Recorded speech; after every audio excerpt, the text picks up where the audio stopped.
Hey, welcome to the Blackout Tips podcast. I'm your host, Rod, joined as always by my co-host, Karen. And we are live on the last day of the year in the middle of the afternoon, ready to give you some podcasting. Find us everywhere that you get podcasts. The official weapon of the show is Folding Chair, the unofficial sport. Bullet ball. And Bullet Ball Extreme. That's correct. Listen, if you're premium, you got a bunch of new movie reviews. You did.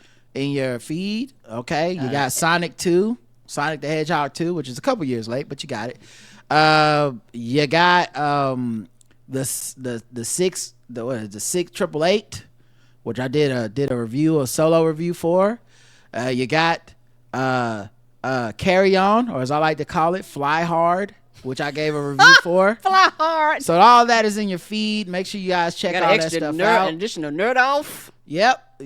Don't forget also in the show notes links to buying tickets for our live show, which is a couple months away. I get it. I don't expect tickets to be sold every single day. But just letting you know that tickets are still available, and it's in the show notes. It's on the 28th of February, which is the blackest month of the year. In person and virtual. And the blackest day of the blackest month.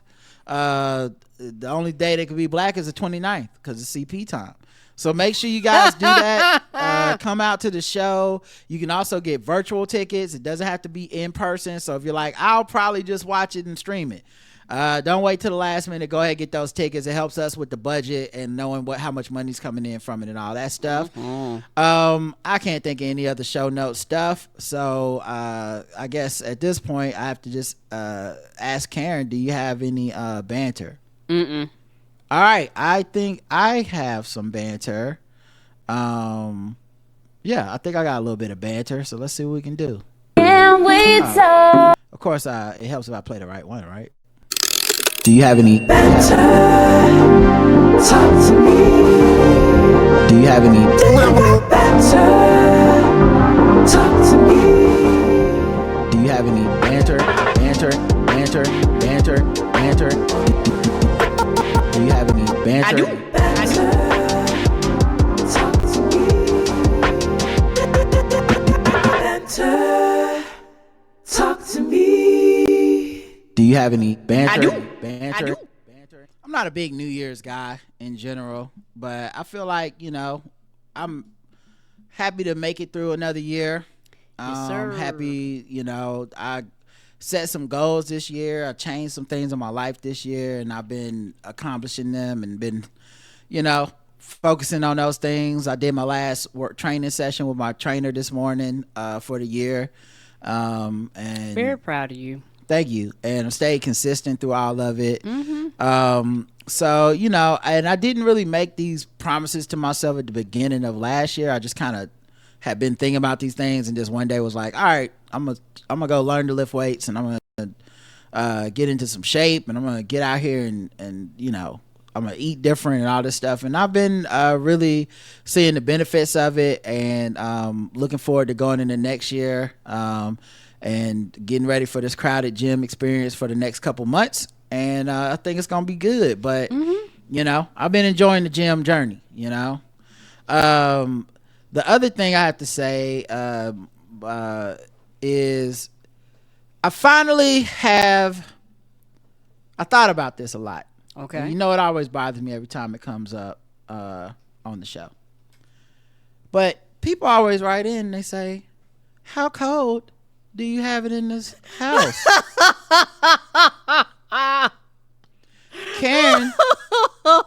Karen is wrapped up in a blanket. I'm always wrapped up, baby. I wants to see them titties and I can't see them. I know that's I'm what sorry to disappoint. I know that's what y'all pervs are thinking, okay? Even the women pervs. But I thought about something. Incontrovertible proof that it's not me. I don't know why I had this epiphany so late, but when I was in New York City for 12 months of 2 years, Karen was doing the show in the house by herself. Go back and look at those videos. You'll notice Karen is wrapped up. I'm always wrapped up. She's not wearing t-shirts. She ain't got no halter tops. She out here wrapped up, and she picking the temperature in the house. I'm not here. I was gone for months.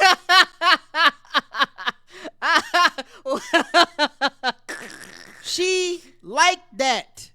I don't know what to tell you. I asked this question on Twitter because what happened was I was listening to, I believe I was listening to Keith and the girl, and Keith bought his girlfriend Liz a one of these things I see on my Instagram, Facebook Reels. It's always trying to sell me.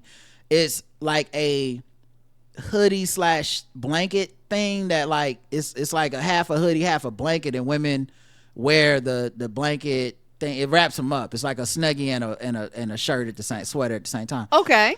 And I was like, and he was like, yeah, because Liz likes it cold, but then she liked to wear the blanket. And I said, oh. Oh, first of all, great gift. I wish I had thought of that. But then Karen would just not wear it and put on this fucking snuggie anyway, so it would have been a waste of money.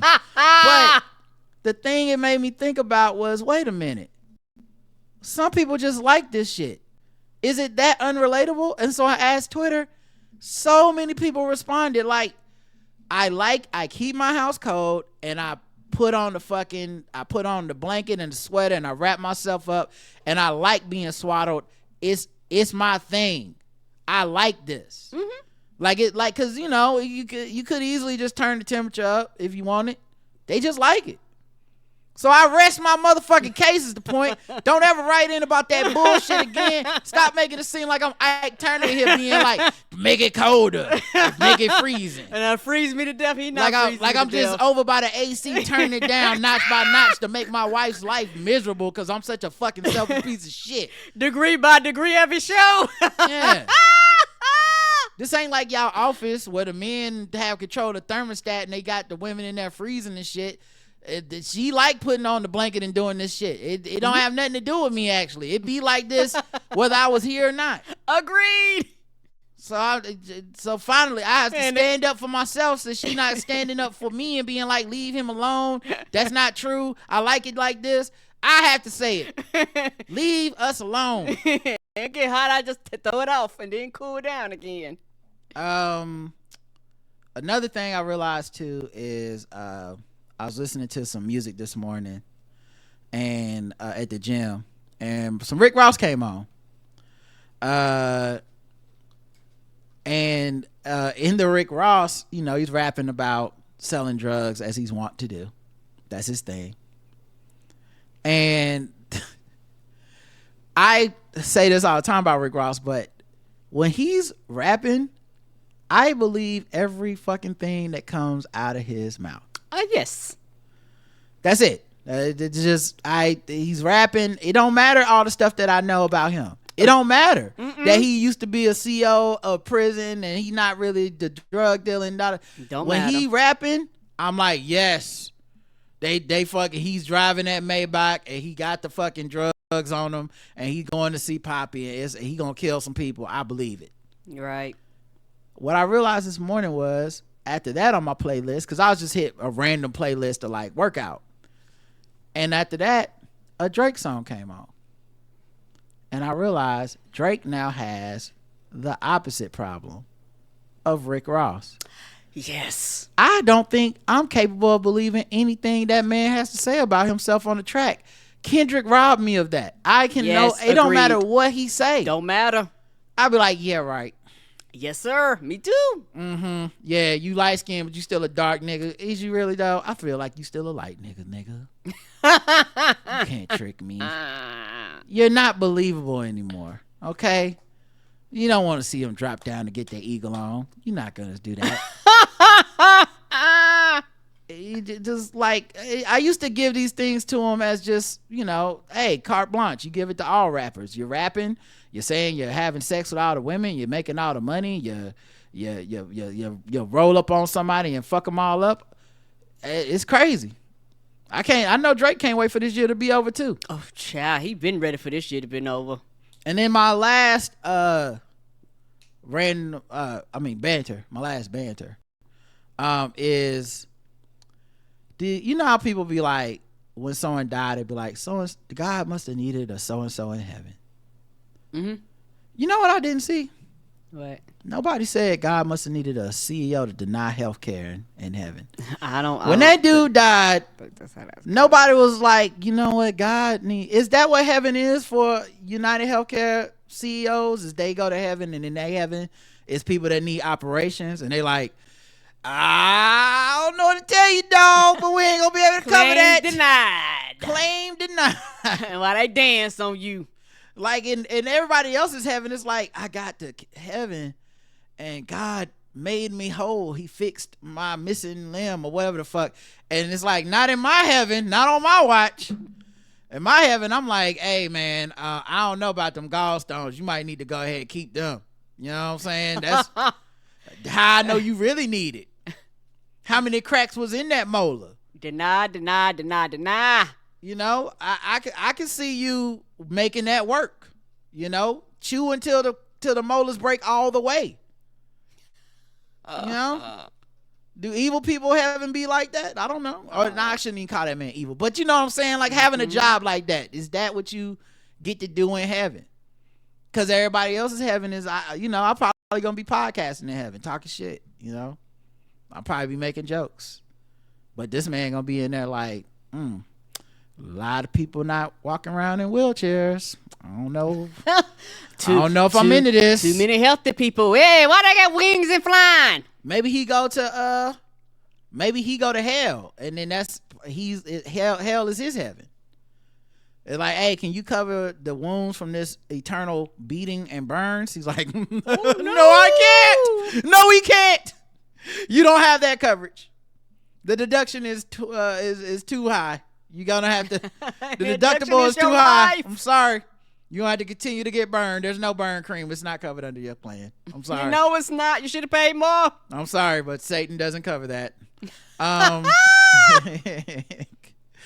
right, let's get into some other stuff. I don't even know. This is a random episode, so I don't even know what I'm planning on covering. But we'll be right back. It don't matter.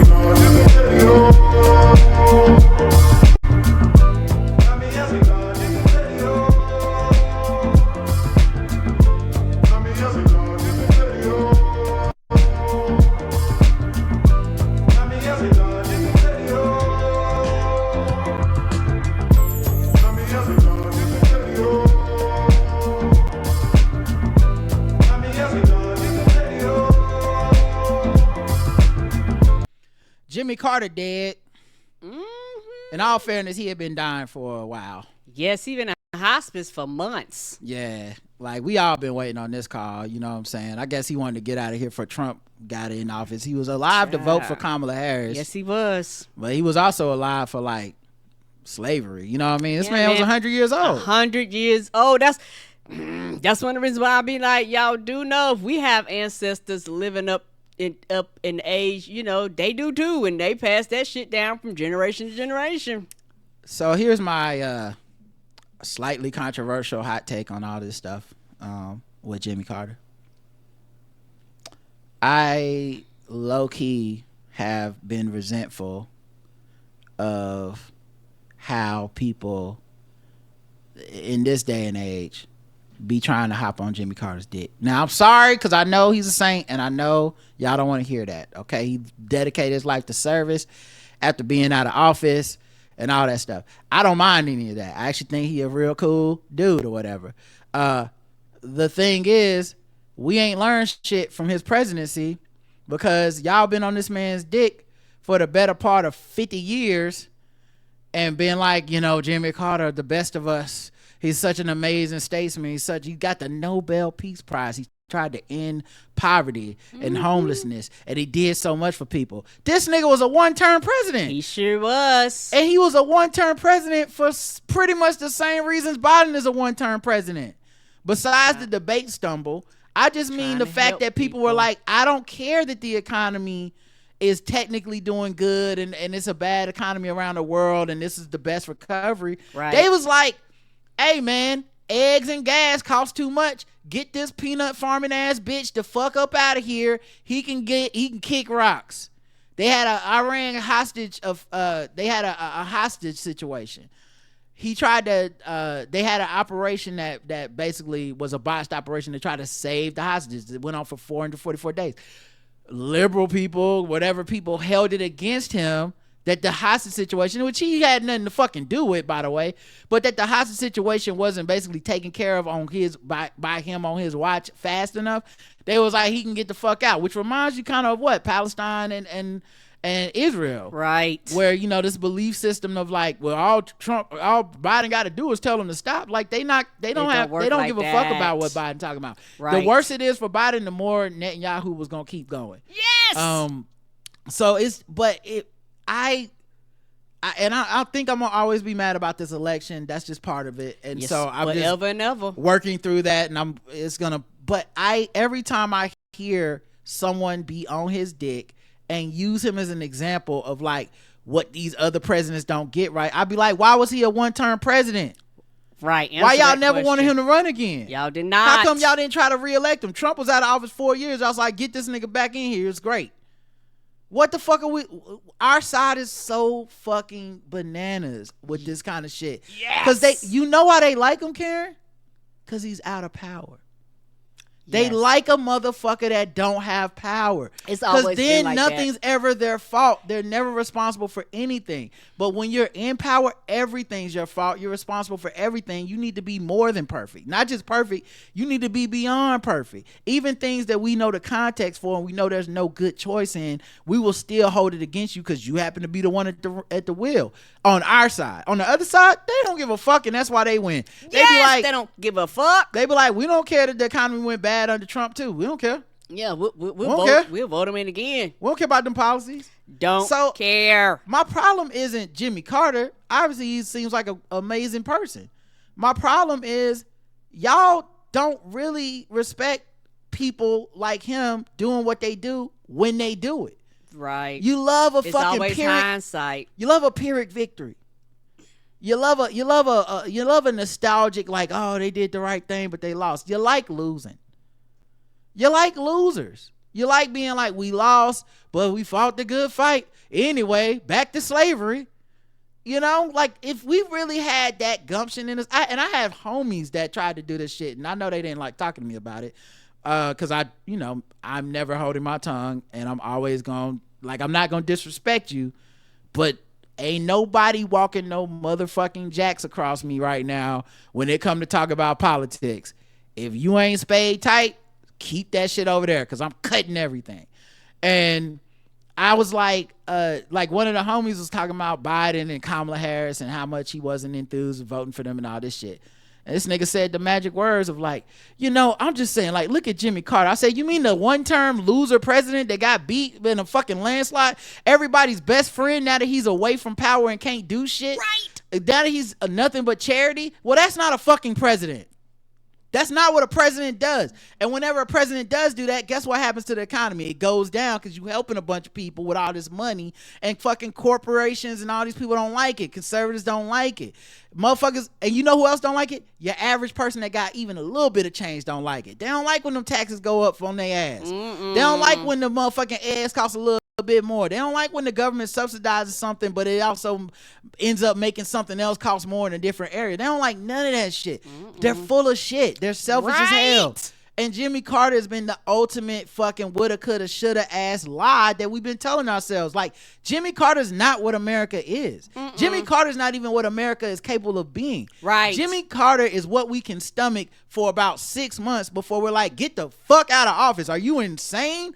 What are you trying to end homelessness? What about my house? You want to raise minimum wage? I make $17, and if the minimum wage is $15, I'm gonna be mad at them for making $15. Right. That's who America is. And so rest in peace to Jimmy Carter. But fuck all this fake sentimentality around this dude, because y'all are lying. Y'all are lying through your teeth. Joe Biden should be getting the treatment that we should have given Jimmy Carter when he was in office. We should have been like, hey man, fuck the gaffes. Fuck whatever y'all talking about. This man is trying to help y'all with y'all student loans. This man is trying to raise taxes on the rich. This man has given more funding to HBCUs than any president ever.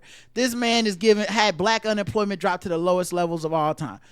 These are facts that we could have been talking about while he was in office, and instead we turned into these nitpicking ass.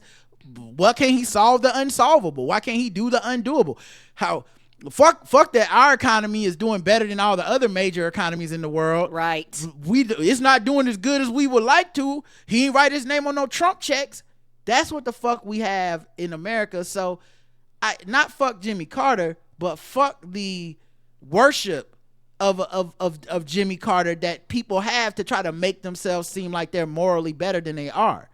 So if Jimmy Carter was president today, y'all would still have Trump as president because y'all would not have supported his agenda today. You like to pat yourselves on the back and pretend that you would, but y'all ain't really shit when it come down to it. You ain't got the hunch in your back that'll work for something. You don't have the toughness that'll go through to have that fortitude to be like, hey man, it's gonna be tough times, but we doing the right thing. Mm-hmm. You ain't got that. Mm-mm. You want it easy. We lazy. We like it out the easy way out. And nothing's easier than pretending that it's the guy at the top's fault and everything gonna be fixed if we just get rid of him. And so now we got to go through this bullshit again.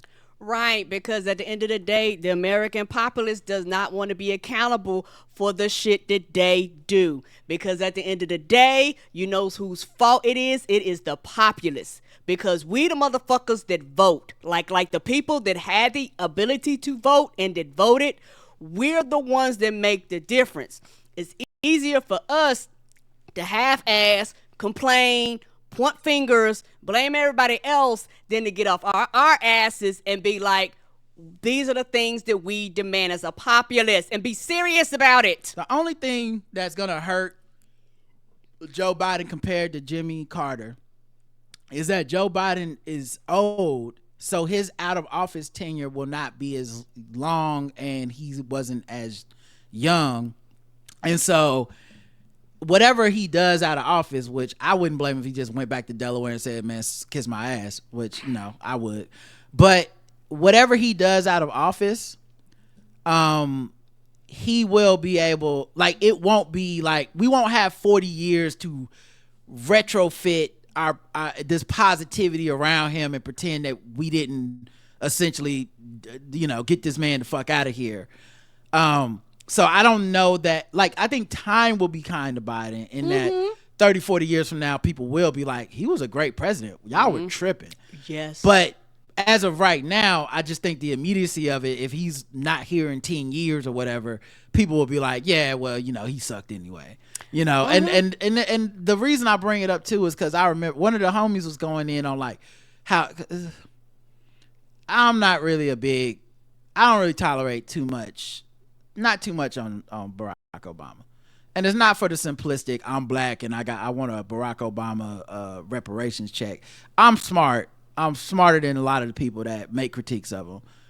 But the big difference for me is I never had this irrational attachment to him, at least to me, that I believe. I never had an irrational attachment to him that elevated him to status of like, he's my friend and my daddy. Right. And a lot of these dudes, whether they think they're above it or not, when they talked about him, they start talking like they talking about their fucking daddy and not a president. Like, they don't have the same smoke for Bill Clinton. They don't have the same smoke. They're like, it's something about him being black where it's like, I have to not like this nigga. It's performative. And I don't like it. I push against it because I just find it to be stupid and waste of time. It's so emotional that it's actually not. It lowers my opinion of the person normally when they start talking about it, because it's like, who gives a? He's not your fucking daddy, nigga. He's a president. He ain't the kind of nigga I hang out with. None of the presidents are. They shouldn't be. Some own people like you. None of them are, and none of them ever will be, for the record. Right. And none of them should be, for the record. You're running the country. I agree. Anyway, my point being, people use Jimmy Carter against Barack Obama because Barack Obama was a young president. He's out of office, and they like, how come he ain't just spending his whole life going to other countries and building houses and shit? I'm like, first of all, what did that really do for Jimmy other than you just using it to shit on Barack Obama? You never bring it up any other time. You don't give a fuck about this work. It's only to shit on Barack Obama. He's not, y'all don't really fuck with this guy. You don't listen to him. When the motherfuckers like vote for Kamala Harris, y'all be like finding every excuse not to. He not really a leader. Y'all don't respect him. He's not your man. What you like is that he acquiesced from power and from the public sphere, which could have just been honestly a bit of embarrassment of how the fuck people it went down on his watch, being a one-term president and all that shit. Like, it could have just been him simply being like, let me get the fuck out of the spotlight and move on with my life and not be bitter about it, you know? But they be mad at like Barack Obama, Michelle Obama got a production company, and nigga, who gives a fuck? Who cares? Did it change anything for you? Did you enjoy a movie or a documentary or two? Then move on. They also keep doing a bunch of work and charitable work and trying to help the next Democrats get elected, but we don't talk about that, right? That's just expected of them. So anyway, no offense to Jimmy Carter, but the worship of Jimmy Carter can suck my dick. Yeah.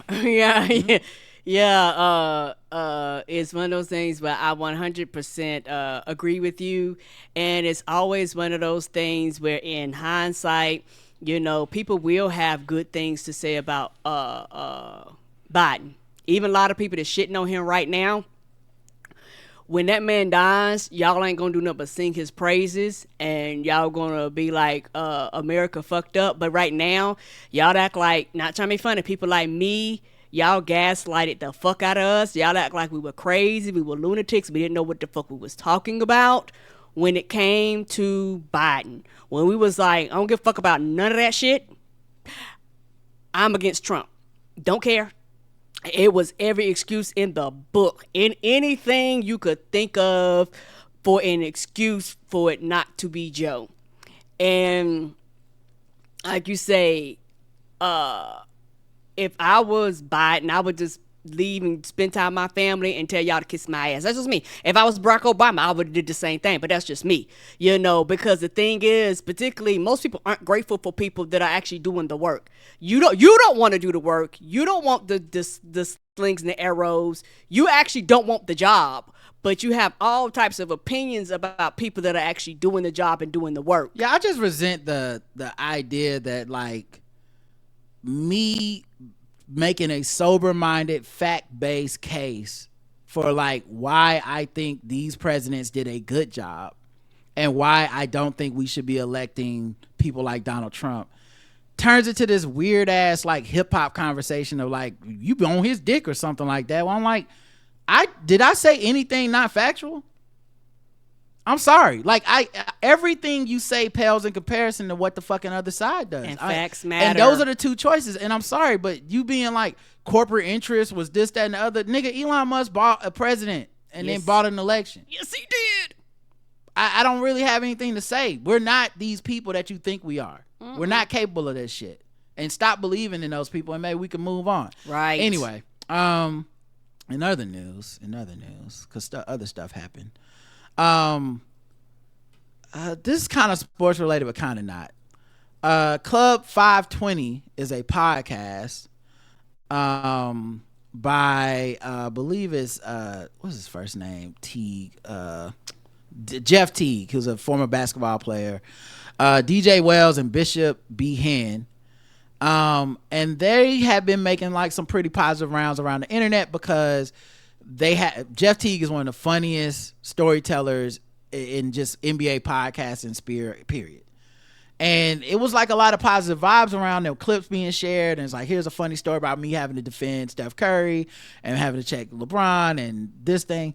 And so people was liking them, especially in this day and age of so much of the NBA sports media coverage is just negativity. It's just a lot of it is the game agreed. Isn't good enough. It's not played right. Nothing's the ratings, right. These guys aren't stars. The stars are getting too old. The young stars aren't real stars. They're not fighting. They're fighting too much. They're shooting too many threes. No one can shoot. It's you know, so having a positive space to go and be like, hey, we just like the sport. We like talking about it and have fun. It was really like a good thing, but now they're getting a lot of backlash because they went and had Charleston White on their podcast, and Charleston White is this guy who's basically he's known for being inappropriate and ignorant. Okay, I do not know who that man is. Okay, well, I guess we should skip this segment then. No, go continue the story. Okay, well, he just says a lot of ignorant shit. Mm-hmm. And he's gone viral many times of just saying like some of the most outrageous stuff. He's a outrage baiter, basically. Okay, yes. And a lot of people who traffic in like ignorance as entertainment, they don't mind. They kind of like him. They think it's funny, you know, especially a lot of black dudes like, oh, it's funny. He says, you know, fucked up shit about women. He says fucked up shit about black people and rappers. And when a rapper gets killed, he like makes fun of them and laughs. And okay, when one of those people, he's a black on black crime, you know, like just a bunch of shit that. But people like piling around with that stuff because like, ha ha ha, he's inappropriate. Anyway, as we said, with shits and giggles and Andrew Schultz, you don't know your brand, that's on you. Because their brand is not to have this type of dude on. That's not what was making them popular. And maybe they couldn't resist the idea of getting some clicks off of it. But they brought him out and he was on the show and they started talking WNBA. Another thing that they, you know, it's just like, here we go. You're bringing on a guy who's kind of an asshole and you want to talk WNBA. And you have to be, you're complicit in it. You're setting it up. You're not surprised by these takes. Because you picked the guest. I've hosted a podcast for way too long. We know what it's like when you have certain people on. Sometimes you toss them up something and you can tell like, oh, this is a surprise to the host. They didn't think this guy would say this. And then there's sometimes where it's like you're pretending to be like, it's like when people say stuff like, well, you know, cancel culture, but I'm gonna say it anyway. You know, you're not worried about getting canceled. You wouldn't say it. Anyway, so he goes on their show. Angel Reese comes up and they bring up the WNBA. Okay. And he goes into full Charleston White mode. About it, like regardless of that conversation, because I think it's stupid. But I think Angel Reese want to sell pussy. Yeah, I think Angel Reese want to sell pussy, and of course it's an outrageous claim. So of course they're laughing because it's funny. You know, like I get why I laugh at inappropriate things too. Agreed. But you had this guy on the show. He said something like that. Here y'all go laughing. 4 black men talking about Angel Reese, one of the patron saints of black womanhood right now. And one of the things about this show that I saw a lot of black women share their clips and like is that they felt like it was a space where like, oh, you like, it's not a space that's pandering to us. It's not really a space that's designed for us, but it's a space where we don't have to worry about motherfuckers hating on us. Yeah, I can see that. Yes. And so even though they're just low key hating on Angel Reese, they also go into Aja Wilson later and some other stuff. But even though they're low-key just kind of laughing about Angel Reese, it becomes a thing where there's a lot of black women that are sensitive about that. Like, whoa. It's like if you listen to a movie podcast and it's a white host and they talk about movies every week and you like listening. I'm saying this to black men who are going to say they don't get it or people being too sensitive. I get it. But you're listening to a podcast that got these white people on it. Every week they seem pretty cool. But then one day they just bring up Denzel Washington or Tyler Perry or somebody else who's big in black culture and they just start shitting on them. You would be like, okay, what the fuck? What just happened here? I thought we was just having a good time. And I think that's the reaction a lot of black women have to anyone shitting on Angel Reese out of nowhere. It's like, whoa, we were just having a good time. What did she do to y'all? Yeah, I think Angel Reese really don't want to play basketball. I think she want to sell pussy. Nah, she trying to look, Chuck. She come out too sexual. Dub, nah, I ain't gonna let you do that one. You ain't? She's trying to. I'm trying to have us at the WNBA All-Star. Okay, I'm sorry. No, that's your take. Hey, now B don't never defend the WNBA, so for him to do this, I love this. I think she's just trying to make sure she don't look like a dude. Like she's trying to keep it like I'm she's trying to bring. Now, what I think is interesting about it is when they're saying they're angling to be part of the WNBA coverage during the All-Star game and all this stuff. This is part of the reason that WNBA fans are so standoffish about these new niggas coming in. Yes, and they're so like, no. Because it's not a league that is just thankful for any coverage. And agreed. Most of the attitude, even of some of the well-meaning dudes around the league, around sports coverage, a lot of their attitude is very entitled to like, at least we talking about you bitches. Like that's really how they like. Yeah, even be the good, thankful. Yes. Even the good guys, like, ain't y'all should just be happy we even talking about it. And they're like, we don't give a fuck. You ain't got to be over here. And they be like, what do you mean I ain't got to be? You don't. Yeah. Go on back where you came from. And I think a lot of players, and I think they're right in this, by the way. I think a lot of the players and fans are like, how you start covering the league, if there's no pushback, we will invite a chaos level that is so unhealthy that we will have regretted going, well, at least they talking about it. Right. We have to say, don't talk about it like that. And for anybody that goes, well, that's just what it is, it's actually not just what it is. It's the reason that the NBA doesn't invite Outkick to All-Star Weekend. Right. Because they're not just happy you're talking about it. They're actually not. You're going to come in here and respect these black players a certain way, or you just going to you're not going to be invited to the conversation. Not going to be covering it. So it's a lie when people act like, and it's only because we hate women as a universe, that we start making these like compromises of like, no, if you hate, it's okay to hate women as long as you're talking about the sport. It's actually, no, we don't like that. Same way I'm sure you don't want certain racist shit being said about black NBA players just because at least we talking about it. It's like, no, then don't talk about it. Right outside of basketball. That's Like, I'm a woman. I like She men. tapping into that whole side. She tapping into that whole side of it. No, she not. Yeah. It's so many. It's a WNBA player look like me and you. So she's trying to make it seem more like girly. Yeah, she's trying to make it more like you can still be attracted to. You ain't gotta be left-handed to play the W. Basically, what you It's said. a Charleston White and a B-Hen on the FIFA right there. Woo, She's it trying to is. switch the narrative. So now they're trying to make jokes about how the women look like men in the WNBA. A lot of like she's trying to show us that she's not gay. And not trying funny, all this shit is hack. Like Right. not trying funny. If you looking at it from like a comedy perspective, y'all not even deep with your jokes. Which is pretty much where I always go. I'm very rarely offended by the sentiment of stuff, just because I'm like, we've done this job too long. We've seen too many clips. We've been around the internet too long. This is kind of the currency of the internet. Right. But I'm very rarely impressed by the cleverness of the stuff. It's like there's such a low bar of like, if I say this, it'll piss people off. What I think the weirdest part is that Jeff Teague and these guys thought this was a good thing, because what you have to understand is people that produce a show, we do this ourselves. So what y'all see from me and Karen is exactly what the fuck we put out. These guys are not sitting anywhere editing anything. They're not chopping. They're not the anything up. ones responsible. Like if they wanted to, they'd be like, that makes us look bad. Don't put that episode out. Right. They wanted this out. It takes multiple hands. It takes a series of time. I guarantee you these things don't come out the second they record it. So yeah, they wanted this out and thought this was a good look. Bro. I'll take that. And they dress like this. I'll take that. But I still think she need to do OnlyFans, like Shaq said. She need to dunk in her panties. Shaq told her that. Shaq told her she needed to go dunk in her panties. I'm with Shaq Shaq. didn't say that. He was out of Shaq pocket. is wild He for saying didn't say that. little. Y'all stop. I'm with you, Shaq. I'm with you. Some lace panties. Not no boy shorts. I'm with you, Shaq. And I know that it's jokes. I know that that's part of what he does is outrageous jokes and shit. But it's so disheartening. And I have to say the same thing about them that I felt when I watched Shits and Giggles.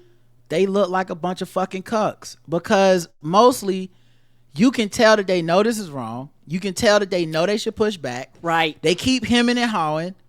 Are y'all afraid to tell Charleston White like these corny jokes is whack and you just fucking up our money for no reason? For no reason. And like just then get the fuck off the show. But nah, men are such fucking everything they say about weakness, men can be so fucking weak in the face of somebody who's just confidently being ignorant. Like, I get it. You don't want to be Mr. No Fun Police. Then don't have this nigga on the show. It's really that simple. And I don't want to hear a week from now, the next episode, some fucking mea culpa apology. Y'all was there kicking it, kikiing and shit, and just another random black women caught in the crossfire. For no fuck, like, black women had nothing to do with this conversation. You know, later on, he goes on to talk about how any bench player could beat Aja Wilson, who's the MVP of the WNBA, and how, you know, and once again, a conversation that's hack and a conversation that's just inviting a bunch of people to be mad. It's not. Yes, it is. It's not. It's not none of the funny, positive shit that was coming out about the show before. Yeah, and I've I've seen men versus women. Yeah, it's so and I've seen people. You must have said thoughts. I've seen people that thought they were much like Shits and Giggles. People that thought they were some type of alternative media for those of us that were like, hey, I would like to hear somebody that loves the game and don't seem like they hate women. And now you got people going, all right, well, I guess I can't fuck with them either. Mm-hmm. And they very loud, they're very vocal, because y'all, like a lot of men, when they do this, women aren't even on their radar. You know, not unless it's something where they're purposely going out and catering towards them. They're not actually on their radar, particularly straight men.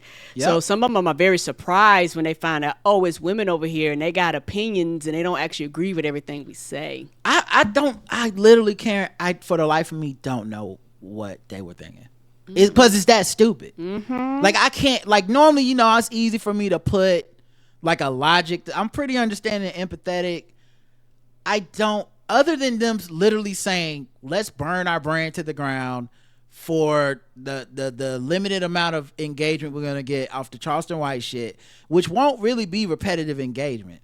But it could be they're looking up the charts at who's ahead of them, and they're like, Joe Budden shits on women, Andrew Schultz shits on women, Charlamagne's not afraid of controversy. We need to get some controversy going and make, like, I don't want to say it's that just because it's not a straight line, and most people don't actually think that cynically. The average person. My guess is that they're just kind of moral cowards who will just let anybody say anything as long as you grace their show and you have a certain amount of followers. And I think also they can, you know, for a lot of times you can do this. You can just kind of push the responsibility off to the rest of us. Like, hey man, he was just on the show. You don't gotta listen if you don't like it. But you made a choice. Yeah, it's such bullshit, man. So I just found it to be a ridiculous thing that they did.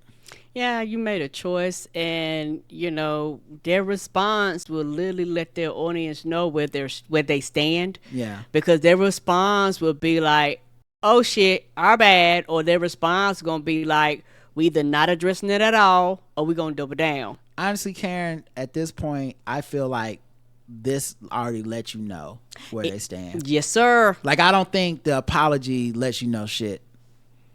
I don't think only changed actions will let you know, but because Agreed. This was a one-off, and look, like, I would be more understanding if this was 10 years ago. Podcasting somewhat in its infancy, somewhat different. And I understood the mistakes that were made back then because people didn't really understand that it's all permanent, it's all branding, right? It's all real, and everything counts. And there was a time where it's like, you have a certain type of person on your podcast. We're just trying to imitate shock radio. We're just having people around because we didn't understand that they was going to crash out and fuck up our whole show. I understood that. Podcasting was kind of rock and roll. It was. But now these guys come in, they're branded, they're sponsored, they have names, they're on platforms. They're not coming in like babes out the woods. These aren't you and your friends talking into a blue snowball mic and then being like, I hope someone on the internet will listen. Right. You know you're going viral off of these things. So at this point, I got to look at you sideways and be like, bro, this who you are. Like, either you were complicit and you thought this would work out a different way and you're just fucking dumb, or you just kind of thought, yeah, well, no harm, no foul. Fuck it. They'll be mad at us for a couple weeks, but we'll bounce back. Fuck, they gonna go anyway. You know? So anyway, it's just very disappointing to see that podcast particularly because it's been nothing but fun. It's such a weird on goal. You know, so, you know, it's particularly being a black woman, it's very frustrating when people tell us where the fuck you gonna go, and then we leave, and then when we leave, we take everything with us. And I feel like this, and this is not for all men, but as a totality, women are kind of trained to give and support financially with their time and efforts and things like that. Men, not so much. And so you do have men that give and things like that, and you do have a lot of these Manosphere podcasts. They make a lot of money, but a lot of that money comes from sponsors and shit. A lot of that shit don't come from like their fans actually giving and donating. Well, views can be monetized. Yes. Going viral can be monetized. So a lot of these guys like Fresh and Fit, they're making money off of just the monetization of just people will come and watch us, whether they hate us or love us. And they also, these men do give money now. Like this is not the infancy of it where it's like women are more supportive than men. The type of men they go after are spending the money. They're signing up for the Patrons. They're going to their like live events. Okay. They're showing up at these like seminars and camps of like how to be a man. And they're spending an exorbitant amount of money based on their own insecurity, inferiority complexes, hatred of women, all of that stuff that these men harbor. Okay. They are being exploited by these guys who are like, I'll tell you how to get women, and it's all women's fault. You know, that guy. And so it's not like before, I think. Okay. I think these guys are literally... I'm with you now. And there's a type of person looking up that chart who's covetous of that, who's envious of that themselves, who wants that for themselves. And to see somebody like this I don't want to overstate it. I'll say to see them put something out like this suggests to me that they are at least entertaining the idea of making that pivot or towards them or that level, or they're just okay and they want some of that audience. Because why else do you have a guy like this on your show? Yeah. If you, if you agree with him, I agree. What's the point? If you don't agree with him, because you're sitting up there going, "Oh, come on now, that's not." Why is he on your fucking show? Right. Like, let that ignorance be that ignorance over there, and yeah, look at him get more views than you, but at least have your fucking integrity. Yeah. What's the point and what's the purpose? And I think for me, particularly with like this election and all this type of stuff, it's being a black woman sometimes very frustrating because a lot of times, like you say, everybody looks at us when shit happens like this and you be like, what the fuck you gonna do? Yeah. Like you just gonna have to deal with it. Well, they haven't responded. It's gonna be interesting to see what they say. That's true. Because they haven't really responded, so maybe they make that apology like shits and giggles. But I just think, and hopefully, I mean, to be honest, I'm always hopeful. I always would love for people to sincerely have just made a mistake and never do it again. But there's archive footage at this point. If you know how the internet is with this research, if y'all have said some fucked up shit about black women before, WNBA before, prepare to see those clips everywhere because people are gonna go on the attack, and I can't blame them because a lot of people feel wrong by this bullshit. That's the truth too. And also, you know what? We also always have the option of leaving, and because that's the thing, people think we won't leave, but we can and we will leave. Like our time and money and resources are very important to us, you know. And a lot of times, I'll just side, we're gonna support each other. It's not about them not thinking you had an option of leaving as a black woman. What it is that they never had black women in mind from the second they made this show. Agreed. In their minds, you can, and I say this all the time as a podcaster, as a person that listens to a lot of podcasts. One of my biggest things is when I listen to a podcast, I can hear from the clues and from just what people, who are you talking to? Right. Who, when you close your eyes and you have to imagine the person with the headphones on that's listening to the sound of your voice, who does that person look like? And in most cases, I say it looks like the person that is on the mic, because most people are podcasting for people who are just like them, right? Themselves. They want to represent themselves. They want to see people like that. But once you take a couple steps out, you get more professional, and there's more influence, and you see what works and what makes people rich and what doesn't. It starts to change sometimes, or you can, nowadays you come into the game and you already got this, and it's like, I need that 35 to 45-year-old white male demographic, and so I close my eyes, and that's who I picture wanting to listen to this, and that's the person I'm going after, and those are the talking points I want to make. You know, I Bomani Jones, friend of the show, friend in real life. You know, one of the things he talks about, we've talked about, he's brought it up on his podcast, so this isn't talking out of school, but he's like, you know, part of my job is to know how to communicate certain things, knowing that is white people are listening. Right. Like knowing how to talk to white people is a valid and important skill to get to where I've gotten. But the trick is doing a show that means white people will be hearing it versus doing a show that is for the white people. There is a difference. And in this case, I'm not saying this is a Charleston White and these guys are doing the show for white people. What I mean is, in their mind, they're doing it for, they're not, what they just told you is they're not doing it for Angel Reese. They're not doing it for people that identify with Angel Reese. They're not doing it for people that think this is above and beyond. They're not doing it for people that are offended by Charleston White. They're not obligated to have to do a show like that. But they were getting a lot of credit before then as being the type of people that were at least decent towards different types of people that would be listening, and they didn't have to hear themselves be slandered all the fucking time. You know, if this is Gilbert Arenas, I don't even think people are mad. I think people are like, yeah, that's what Gilbert's always. That's what he does. Every sentence out of his mouth is an attempt to try to go viral, and he's open about it. So I just found it to be like stupid, for lack of any better. It's just such a like, it's maybe there's a better word, craven. I find it to be craven. Like, it's cowardly to have the dude on out of some cynical, we need to get these listeners. It's cowardly to have him on, say you disagree with him, but don't check him, and then just sit up there and kiki with him. It's cowardly to put the shit out, and it's gonna be cowardly if you issue a fucking apology like y'all wasn't sitting there laughing at the shit. Like, that's gonna be the final straw, is the, hey man, you know, things happen and we wasn't trying. It's like, nigga, you was right there laughing, kicking it with him. That's this who you are.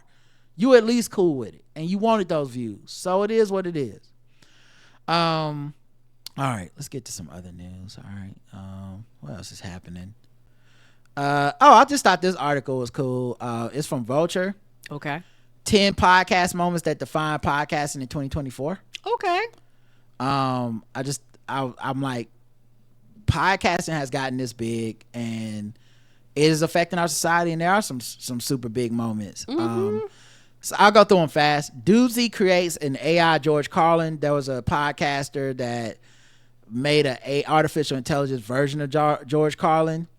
I'm pretty sure that I think they claim, the duo initially claimed to have used generative AI that had been trained on the late Carlin's body of work to produce a special, which mostly comes off as an airless facsimile of the legendary comedian. The stunt caused a stir, a news cycle, and ultimately a settlement. Yeah, because I thought they got sued about this shit. That would make sense. Somebody gonna be like, what you doing? But the fact is that the Carlin special was in fact not truly AI generated, but written in large part by one of the hosts of the show, Sasso. The incident was telling, while the actual use of artificial intelligence was debatable, the anxieties it generated were very much real. Very weird thing to do. Podcast raised sexual assault allegations against Neil Gaiman. Gaiman is the creator of, I believe, Sandman, and like Netflix has bought a bunch of I remember this story. We talked about this, and White People News. Yeah, and so he ended up it ended up kind of taking him down, you know, and all based off of a podcast where somebody accused him of something, and they made like several other sexual assault oriented episodes with other women that brought forth allegations as well. 8, JJ Redick became the Lakers head coach. JJ Redick was a podcaster with LeBron James. And podcast basically got him in the building to be an NBA coach. Yes, it did. Unorthodox way of doing it, but it worked.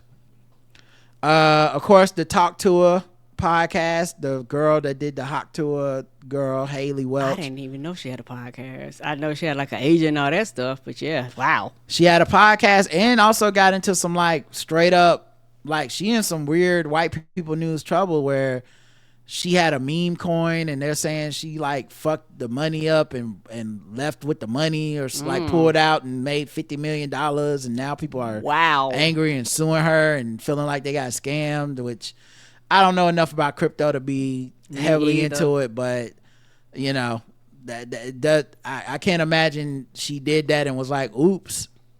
She's like, oh, we're gonna get to the bottom of this and find the real thieves. I'm like, I don't know, man. It seems like you made off with a lot of money, and sure, these guys are fools and their money is soon parting with them and shit, but it's kind of weird. Right. Mark Zuckerberg went on a podcast called Acquired.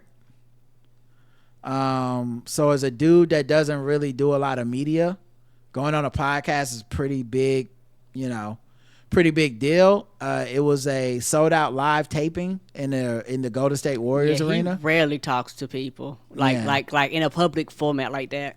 Right. So it's just kind of interesting to see that. Zach Bryan and Brianna Lapaglia. I don't know these white people. Anyway, they broke up. Zach Bryan is a country singer and Barstool sports podcaster. Brianna Lapaglia. She's a podcaster. He's a big time Grammy winning country singer. They broke up and then she was podcasting about it. It played out across podcast episodes, social media posts, YouTube videos, and a diss track courtesy of Dave Portnoy. Call Her Daddy had Kamala Harris on. That was number 4. Really huge. That was number 4. Number 3, Ezra Klein's audio essay that might or might not have contributed to Biden's ouster. This is a huge one to me. I actually think it could have been number 1. I didn't listen, but it's not just whether you listen or not. You heard like the rumblings of he's unfit and needs to be out of office. I've listened to Ezra Klein try to explain it, and he downplays it. I just don't agree with him, and of course he's downplaying it, But I do think because he's a guy that people feel is very legitimate, powerful voice. I do, and he called it way before that debate. Like, so he started the rumors of he's not mentally fit way earlier than that. And once he had that debate, everyone went back to him to be like, yeah, you called it. You've been saying for years. But it started the erosion of the image of Biden way long before that debate. And I think it primed the rest of everybody to be ready to be like, abandon ship on this guy. He should not even be in office. And so I do think that was a huge influential moment, and he is mostly responsible for it, whether he wants to admit that or not. I can see that. Agreed. Donald Trump embraces the manosphere, going on Rogan and all that stuff. That was only number 2. Yeah, I thought that would have been number 1. Right? But going on Andrew Schultz and Rogan and all Theo Von and all that stuff. I mean, that is huge. A presidential candidate, not just legitimizing that lane of podcasting, but those guys feeling like they legitimized him and cemented him, and he did win the young male demographic in the white, especially white guys, was just a very simpatico with that podcasting sphere. So that's a big moment. And the number 1 moment, you want to guess what it is? Is it with Shannon Sharp? That's number 1. Cat Williams going on Club Shay Shay. You know what? I can see that because that shit. Didn't he do that shit like in January, like the first month of the year, and the rest of the year was like Wild Wild West. Pew pew. Yep. 84 million views, 3 hours long episode. I can see that. Yeah. Like because the year has moved on, that shit was so huge. Like you say, that started the year of grievance. Like that was your big thing. You was like, it feels like everybody is coming on with their grievance in 2024. Set the tone. I cannot deny it set the tone. If Cat Williams would have been Time Person of the Year, I wouldn't even blink. I would have understood. Yeah, I wouldn't even blink. If it would have been Kendrick, Cat, or Trump, I wouldn't even have blinked. Me either. But yeah, these podcasts did. I mean, these were some huge moments that did affect things for our society. So it's kind of an interesting thing to see unfold. Because a lot of people watch that because they're doing on YouTube and all these other kind of platforms outside, like the kind of but people actually do now watch podcasts on YouTube. So like once you start kind of going and they post on all these multiple platforms, audio and visual, that's what really made it go crazy. So you have a lot of people who probably have never done a Stitcher or anything like that, watching it on like YouTube and all these other places that actually made it go wild. Yep. All right, let's move on to another segment. Let's do a little bit of fucking with black people. Here we go. Fucking with black people. Fucking with black people. Fucking with black people.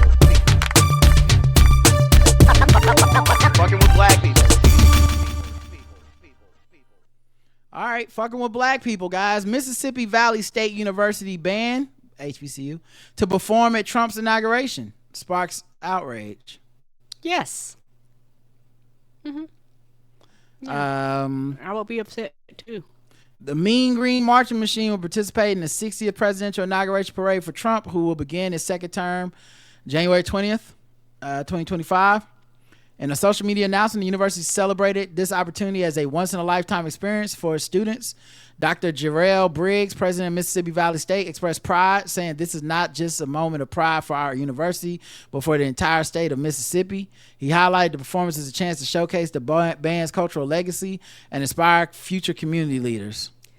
Child, for him to get in office and y'all won't fucking have a goddamn marching band. What are you talking about? However, the move sparked backlash from many fans and activists. Bishop Talbot Swan was one of many who expressed disappointment, calling it a disgraceful betrayal of the school's legacy. Right. The band is actively fundraising to cover $350,000 for travel. So you can't even afford to go. Is MAGA gonna come up with the 350? Because I don't think the black community is gonna come up with that money. But that's just my guess. Yeah, your alumni and shit like that, they're gonna be like, no, y'all got it. You better figure out a way to get there on your own. A GoFundMe page emphasizes the band's rich performance history, including appearances at NBA games, prestigious parades like the Rose Bowl and New Orleans Mardi Gras. All right, 0 to 100, Karen.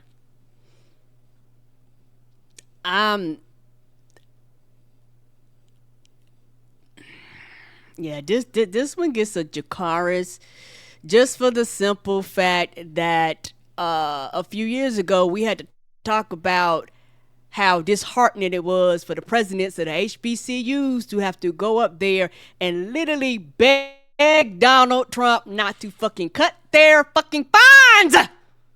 Yeah, we did. It's interesting because, like, I'm of two minds about it. On the one hand, I feel exactly like you feel.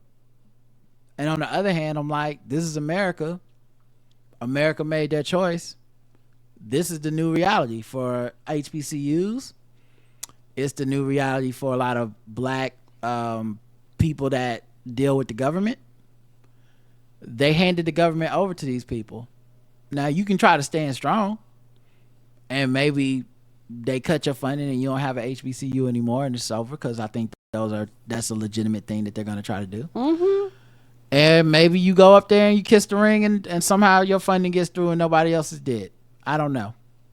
I don't know what the right answer is this. It's nothing but bad choices. Right. I would respect I'm sure many other bands turn them the fuck down. But the band from Mississippi, which is a Republican stronghold that will never go Democrat probably, and part of it hurts because it feels like this is what you do when you give up.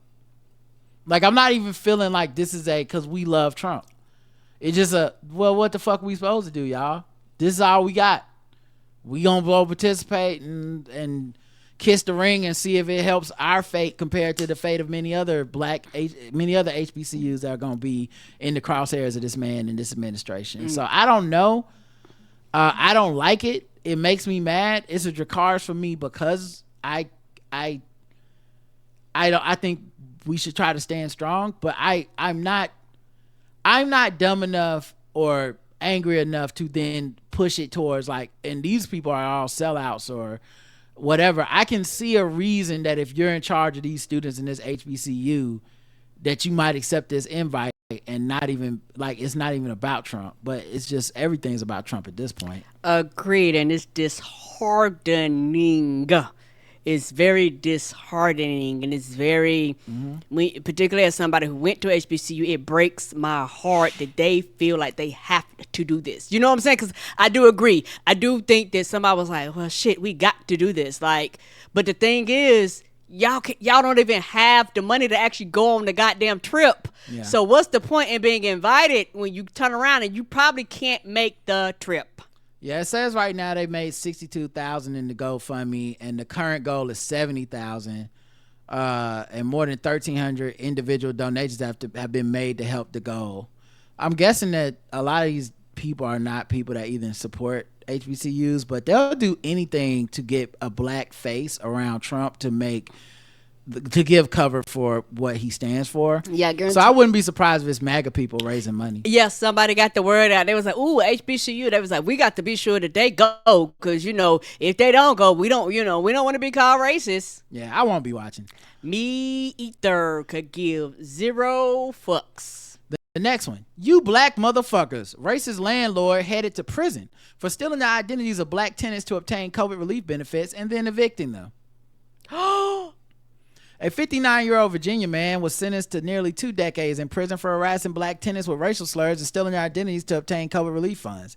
David L. Merriman, who owned more than 60 rental properties in Newport News and Hampton, will spend the next 17 years in prison for wire fraud, aggravated identity theft, and race-based interference with housing and employment. The properties were mostly located in low-income areas, and he primarily rented to poor black tenants who had nowhere else to live. The homes were in awful conditions with holes in the ceilings and walls and leaks and rodent activity, among other issues, according to prosecutors. Yeah, and they include a couple pictures in the article of the damage, like what they were dealing with in their floors. There's literally holes in the floor here, holes in the ceiling. Yeah, like this is horrible shit, nightmare shit. Merriman, who is white, also harassed his tenants and hurled racial insults at them while defrauding them by forcing them to pay repeated security deposits. He took the money but never made the repairs. In October 2022, he rented a home to a black man that had no working stove or refrigerator and a bathtub that had a hole in it. He promised he would fix the issues and charge an initial deposit of $1,000 and a move-in deposit of $1,600. Goddamn! About 2 weeks later. First of all, if I have to live here, I ain't got $2,600 more than likely anyway for you to be taken from me while also not doing the repairs. Right. He then required the man to pay a payment combination of rent/deposit of $1,150. First of all, these are some arbitrary ass just whatever numbers. Making shit up. But when the tenant requested that he fix the issues, he responded, "You people, man, it's always the black ones that have got to have the problem moving in." Bruh, you have basically gotten through over $3,000 from me, and you out here talking about some damn. You really can't. Woo! You can't take a bath. Yeah, he better be glad he didn't cross the right one or the wrong one. That was like, motherfucker, I got you $3,000. You better do something. He's up there like, you really can't take a bath with a hole in it in the tub. You really gonna tell you blacks? Must be all that leg washing y'all out there doing. You really telling me that you need the whole tub to be full of water? You can't rinse off in the sink? Take a horse bath? In February 2023, Merriman and a group of men walked into the backyard of the property unannounced. When the tenant confronted Merriman, he became angry. The landlord threatened the man with a brick. Merriman then asked one of the men he was with if he had a gun on him, and the man reached behind his back as if he was armed. As he was leaving, Merriman waved the brick around and said, "You black motherfuckers," and yelled, "Fucking niggers, fucking niggers." Prosecutors said he followed the pattern in fraudulently obtaining large initial payments in the form of security deposits, prepaid rent, and other fees for rental homes that were in poor repair between 2019 and January. He would then try to evict them as quickly as possible so he could hatch the same scheme with new tenants, which makes sense. If you're just getting the money up front and you're never planning on making repairs, it doesn't even really matter if it's real. He deliberately targeted families of colors with limited means and housing options. Also, when during the pandemic, when federal and state lawmakers released relief funds for renters, he forged signatures of some of his tenants so he could pocket the cash. He then evicted or threatened to evict the very same people. In one case, a tenant had faithfully paid her rent from 2015 until she was laid off from her job in 2021 after she was hospitalized for medical problems. Merriman forged the woman's signature on the application to the Virginia Department of Housing and Community Development to receive about $15,000 in rent relief benefits while the woman was still in the hospital. He then evicted her and had a crew throw away all of her belongings inside her house and towed her car. What? Yep. This nigga evil. And I'll get your little dog too. So This is like cartoonish evil. right. Yeah. This is like if you put this in an episode of Lovecraft Country, people would be like, did this really happen? Anyway, 0 to 100. This is a full-fledged Jakaris. He better be glad he lived long enough to go to jail. Cause a lot of time it's funny when you mess with people and their money and they already don't got it and they just giving it to you, and then you turn around and you putting them out and shit like that. You know, you like I said, you hit the right one or the wrong one, they'll fuck around and fuck you up and not care because they're like, what do I got to lose? Yep, Jakar is so racist, so racist. The only way we can move on to the next segment of this show is to be racist ourselves. This time for yes, the race. This time for yes, the race. This time for yes, the race. This time for yes, the race. Somebody said Mr. Burns' ass. That would be something Mr. Burns would do. Even Mr. Burns not this evil. You sure? Rub his hands together. Kentucky dad who owes over $100K in child support arrested after Florida cruise. Well, damn. A Kentucky man who allegedly owes more than $100,000 in child support was arrested after getting off a cruise ship in Miami. 47-year-old Dominic Weaver was taken into custody shortly after he stepped off the cruise ship. You got time to cruise. You got time to pay child support. Right? Cruising for a bruising in court. Jefferson County Attorney Mike O'Connell spoke with WDRB, telling the outlet that Weaver owes $114,000 to $120,000 in child support, adding that the suspect had been on the run for paying child support for years. I don't know when he left, but he fled the jurisdiction, and from that date of his sentence until today, and even today, he had not paid 1 cent of child support. This is one of the most egregious events that brings something to light that I think I've ever seen. The man was previously sentenced to 5 years of probation for flagrant non-support. What the fuck is flagrant non-support? I don't know. I guess it's going on a cruise. It's like, I have the money. I'm flagrantly not supporting my children. No, I'm flagrantly not paying. He just on Instagram posting new Jordans and PlayStation 5s and shit. Like, this is flagrantly non-support. Right? You still ain't getting the money flagrantly. The caption is, could have been food for my kids. But I chose the new NBA 2K. He said he planned to ask the court to revoke Weaver's initial sentence and ensure he faces incarceration for as long as 4 years. The publication reported that Weaver's lack of support was so egregious that his name appeared on a list of parents that owe large amounts of money for their children's care back in 2021. They put him on a list to watch. So he was on the list in 2021. It's 2024. Oh, shit. And he's going on cruises. He's carnival cruising out here. All right, Karen, guess the race of Mr. Dominic Weaver. Dominic Weaver, I'm going black. Karen's going black with this flagrant lack of child support. Let's check the let's check the chat room. Filled out the avoid child support paperwork black. That's a old call. From like a Balls Deep episode. Right? Why do you need white man paperwork? This is powerful niggatry at work. Carnival child support cruise line. This man is white and blackety black. So black. The correct answer is, and a lot of people said black, including Karen on this one. They were right though.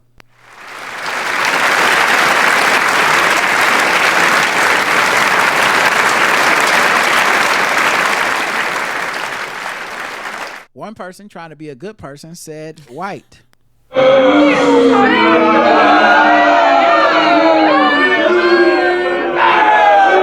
they were wrong. I wonder how did they find it? Do the Carnival cruise have a board that was like, we got to see if the deadbeat dad's on the ship? You were posting it on the gram. That's how they probably found out. I'm guessing. I don't know, but I'm guessing. I can see that on Facebook. Yeah, flossing. Somebody seen a reel. Yeah. Somebody said, "Ain't that your daddy?" Right. Like, I'm gonna call the police. I'm calling Carnival Cruise. I know exactly when he get off at port. I know. He telling you what boat he on, where he going. Get off at port, go to court. That's what I say. If Johnny Cochran was prosecuting this, that's what would happen. Or maybe he'd be defending the dude. Actually, it's Johnny Cochran. He'd be like, if you don't know the port, you can't pay the child support. Oh no. That's even worse. Oh man. North Carolina McDonald's employee shoots and kills a delivery driver during an altercation, Fayetteville police say. We know about that Fayetteville. Babies killing babies. You hate to see it. One person is dead after Fayetteville police said an employee at a food restaurant shot them during an altercation. I think I can play the sound in the chat room. Can y'all let me know if y'all can hear this though? I'm about to hit play on it. Alert in the Sand Hills. We now know the identity of the McDonald's employee accused of killing a delivery driver there, but he remains on the run. Authorities are looking for 25-year-old Kevin Holland, considered armed and dangerous. Cindy Bay joins us here at noon with everything we know about this search. Hi, Cindy. Hey, Sydney. Well, this is still an ongoing investigation, but you can see that the McDonald's behind me where the shooting happened is operating as normal, and Fayetteville police have cleared the scene. But last night, this is what it looked like after the shooting at the McDonald's on Santa Fe Drive, when police say a McDonald's employee got into an altercation with a Doordash driver and then pulled out a gun and shot and killed the victim, who was identified as 25-year-old Samori Hussamadeen. Police are still looking for the suspect, as mentioned, who they say is 25-year-old Kevin Holland. They obtained warrants for his arrest, charging him with first-degree murder. Now, we just heard back from Doordash, who released the following statement saying, "We are devastated by this tragic loss, and our hearts are with Mr. Hussamadeen's loved ones. This was a horrible and tragic crime, and we stand ready to assist law enforcement in bringing the individual responsible to justice." Now, I mean, what is DoorDash supposed to say? We not snitching? You know what I mean? Like, of course they're going to say that. Of course. I hate to see fast on dash violence, but it happens all the time. Police say Holland is considered armed and dangerous, so they're warning the public about that, and we're continuing to stay on top of this to see what else we can learn from this investigation. Also reaching out to loved ones who may have known the victim. We're bringing that all ahead on Eyewitness News for you. Do whatever you do in the city of Fayetteville, do not try to deliver any food around this man, okay? He's armed and dangerous. He don't like deliveries. Karen guessed the race of Mr. Kevin Holland? Yep, Kevin Holland, 25, McDonald's guy. Going black. Karen's going black. All right, let's see what they say. That gotta be nice. Can't roll up there. Where's the sauce? Pow, pow, pow. Kevin don't have a job, black. Oh, no. They said Kevin from McDonald's, not Calvin from McDonald's. You would have been a manager. If one more person asks for extra sauce packet, black, Islamophobe, white, black. The correct answer is black.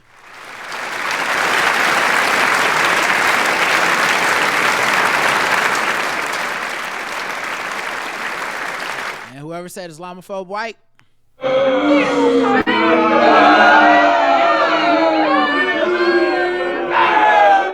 Nope, it was black on black crime as well as fast on fast crime. But yeah, sad to see. Ain't it though? We got that combo of them bullets, Mills. Oh no! All right, last one. Let's go to the bonus round. So far, Karen is, I believe, 2 for 2, right? Yay, I am. All right, you're 2 for 2, so we got to take it more racist. The bitch was white! I ain't racist. How can I be racist about anybody or anything in my life? How can I? Call them niggas. Just call them niggas.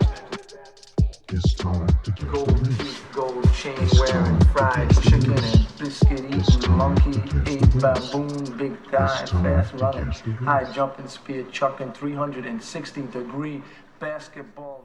All right, here we go. Last one. This is another fast food fight. And now to Washington, D.C., where a Chipotle customer was caught on video attacking an employee. I mean, it's incredible video. The employee says the woman claimed her order was wrong and demanded a refund. However, workers say when they told her that Uber Eats had to issue that refund, she got upset, walked behind the counter, and started making her own burrito bowl. Leslie Moreno shows us how this incident escalated fast. Roberto Hernandez. Was the hands extra? Says they watching the was. video is triggering and traumatizing. On Saturday, he was working his normal shift at the Chipotle in DC's Brentwood neighborhood when a customer attacked him. The video has since gone viral with over... The sound you're hearing is literally that person taking the Chipotle like bowl thing and slapping it upside his head. I'll show y'all when Holy I can shit. show y'all. I can't show you now because it'd give away the race. 7 million views. I was mad, upset, but to me, you know, I'm a man. I can't hit a female, so I walked away. Hernandez said, He's like, I ain't Charleston White or Jeff Teague, okay? I respect the ladies over here. as the woman ordered a burrito bowl on Uber Eats but returned and demanded a refund, saying her order was wrong. Hernandez and his manager explained refunds are issued by Uber. Right, because that's who you ordered. That's when Hernandez says things escalated and the woman proceeded to walk behind the counter and make herself several bowls with extra meat. Several bowls? Okay. We don't even know what you ordered. First of all, if you use Uber Eats, but then you made the time to drive over here and start some shit, ma'am, you should have just came in the first place. Like, I hate that. Just take the refund. They don't give a fuck anyway. Uber Eats is like, keep the food, gives your money back. The refund shit is always super easy. Order it again if it's that big of a deal, because I guarantee you going to jail or whatever is gonna be way more inconvenient than being like, send me another order out, you know? Right. And she was like, I want to remake the whole thing. I want tomato, double meat, and everything. And I looked at the receipt and everything. It was not double meat, no tomato, nothing, all that. Hernandez says he's a loyal employee who's worked at this location for over 2 years. He has yet to hear from corporate, but he'd like to see security inside the store. Now you know corporate ain't. You gotta die. Like, we saw what happened with Doordash before they issued a statement. It was like, we don't support people killing our employees, but slapping somebody upside the head, Chipotle not finna pull out the typewriter for that one. You ain't getting no email, son. That's just part of the training, part of the service. I think they're just gonna send you a text. Duck. Now says the woman is threatening him online. Yesterday, she was saying I'm gonna come back and stab them and all that. I was scared. She was scaring my coworkers and all that too. In a statement. Now see, we gonna let it escalate to where he gotta shoot her. Right, he gonna be the problem. Like the DoorDash, and then we gonna be like, they're looking for an employee. Now we're guessing her race, not his, by the way. To WUSC 9, Chipotle said in part, "We do not condone guests who mistreat our team members. We are working cooperatively with local law enforcement and hope justice will be served." Hernandez. Just like we serve fresh guacamole every day. If you don't hear that sizzle when you come, it'd be funny if they would have turned it into a That'd have been commercial. hilarious. We hope justice will be served, just like our burrito bowls. Limited time only on New Year's. Come on. This has a message for the customer. I hope that food was good. The only beef we like at Chipotle is inside of our beef burrito bowls. It's our pulled pork brisket, our full brisket. Come on, brisket. Okay, that's scary. Hopefully he hears from someone from the company soon. I know. I'm sure they'll, I hope they'll reach out. I'm sure they'll reach out soon. Yeah. Yeah, well, she already reached out. All right, Karen, guess the race of this. They don't know her name, but this woman who got behind the counter and slapped the shit out this dude. Take your time. Dead air doesn't matter. I am going to go white on this one. All right, so you think it was a Karen. Mm-hmm. Let's check the chat room, see what they believe. This video's been making around, so some of y'all might already know. Make demands. White audacity. Black. Young ain't gonna give me my damn money back I'm from Southeast. Black. Yeah. Young. That would be hilarious. Cooking with Kaya wanna be black. Oh no. Medea. I knew she didn't order double meat white. Black and fed it up and fed out. That was a bold move, Cotton White. Built like a bold black. That white woman, black lady, black beans, black baby. That's a joke for 3 people. All right, the correct answer is Karen, you missed it. She was black.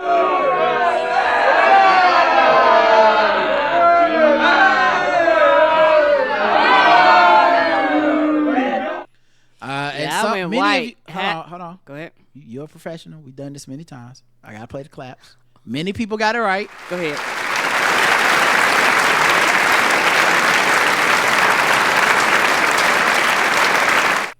Okay, go ahead.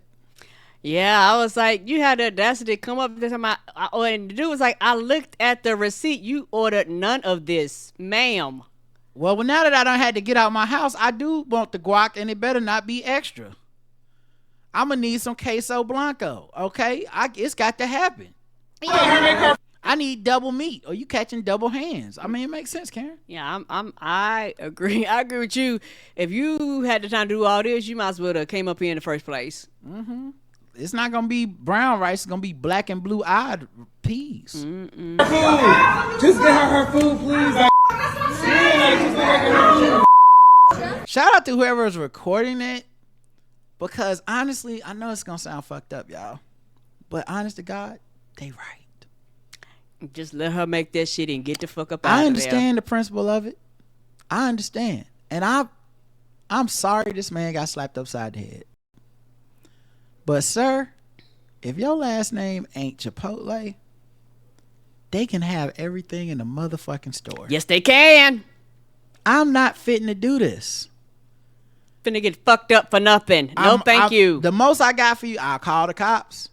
When they get here, I'll tell them what happened. We got it on video. But what I'm not finna do is take no slings and arrow for Mr. Chipotle. Not one. They not slapping me around for y'all beef and y'all fucking guac. And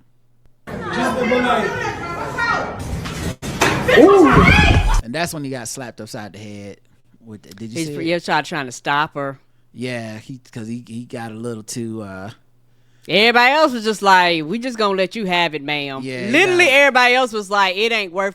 If you put like this, if you are bold enough to walk back here, you are unhinged. So why would we even have any form of an altercation? Because she basically could have did that shit, walked out the front door. Y'all could have shut it down, called the police, and you wouldn't have got bopped upside the head. Yeah. So. And but like you see, baby, he just got bopped upside the head. Yeah. Because when you dealing with people that's that bold, you don't know if they got a weapon, a knife, like you just don't know. Yep. I would have just been watching her and being like, 911. Y'all can come get her whenever she's done making her plate. I'll be like, yes, it's a lady back here on our line making food. Y'all better come and get her. The most I might have did is stall her. The most. Like, oh, we got some fresh tomatoes in the back. Come on. If you want to wait, it's a 5-minute wait on chicken. Right. I'll make you some fresh chicken. All right. Last thing, of course, is sword ratchetness.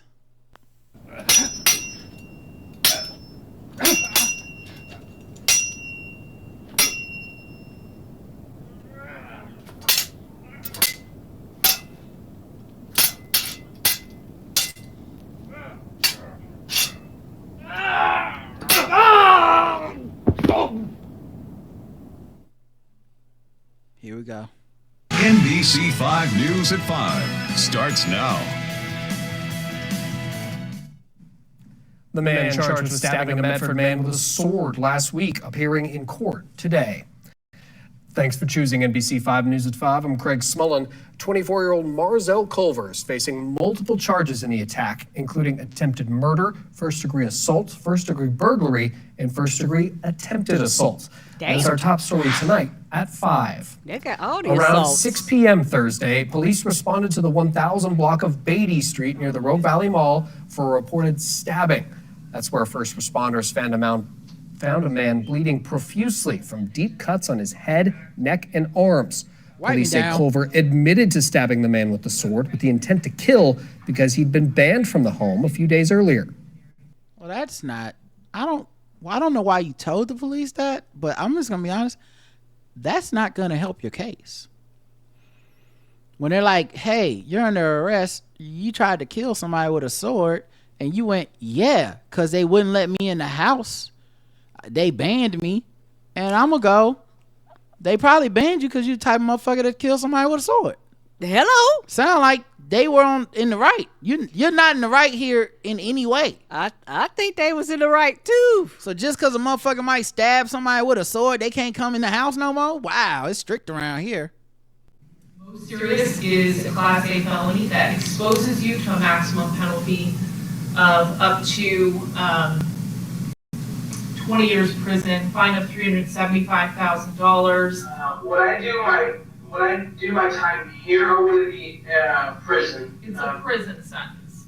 Okay. He don't understand how things work. Nope. Maybe that's why he got the sword. Yes. He think we living by the ancient samurai codes. Culver also. He's like, wait, prison? Yeah, prison.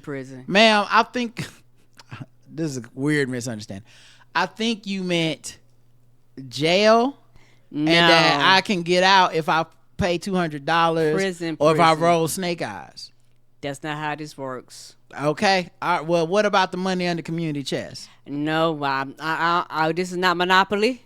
Oh, okay. Y'all got some crazy laws around here. Yes, prison.